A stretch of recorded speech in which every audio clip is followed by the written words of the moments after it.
We do have a long-run budget problem.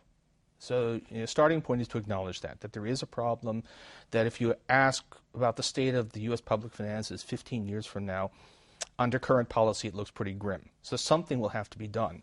The question is, what about now? And if we skimp on supporting the economy now, first of all, we deepen these problems. We make higher unemployment. We reduce the long-run prospects. Secondly, we do amazingly little to improve our long-run budget position. Give you a number. Suppose we talk about $1 trillion, more or less, of spending in the next year or two.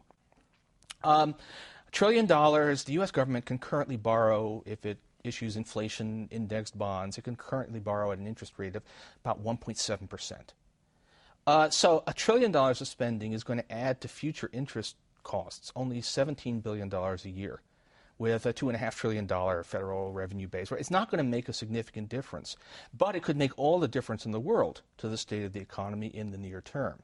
So the arithmetic says that yes, well, the arithmetic is basically St. Augustine arithmetic. It says, "Oh Lord, make me chaste and continent, but not yet."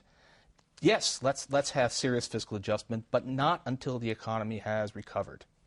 But a lot of people look at the stimulus, $800 billion, and they say, we did everything Paul Krugman wanted, and it didn't work. As it happens, I have a track record here, because at the beginning, when the stimulus was being discussed, I looked at what we knew even then about the severity of the financial crisis and said, this is not enough. And so it has proved. I mean, you say $800 billion, and it sounds like a huge number.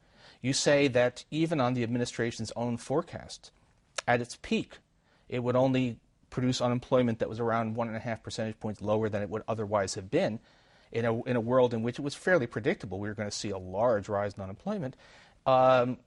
This is what you expected to see. Maybe a bit worse, but this is not, if Obama and Congress had given a stimulus of the scale that people like myself said was necessary, and that had failed, then we could have a discussion. But in fact, they did something inadequate, and the results are disappointing.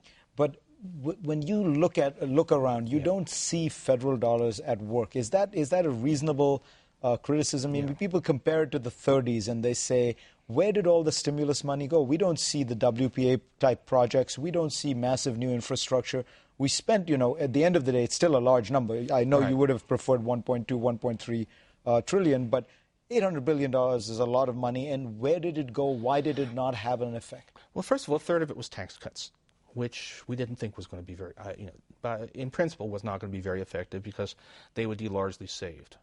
A lot of the rest was aid to state and local governments, which helped avoid job cuts, helped make the job cuts at that level less than they would have been, but that's not visible. It's something that didn't happen.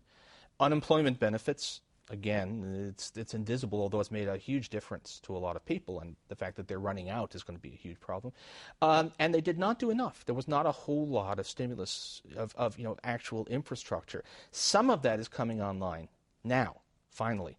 But I would have been for an all-out push to get a lot of public works spending up front. And in a way, that's saying, we can still do that. If we had the political will, we could do that now.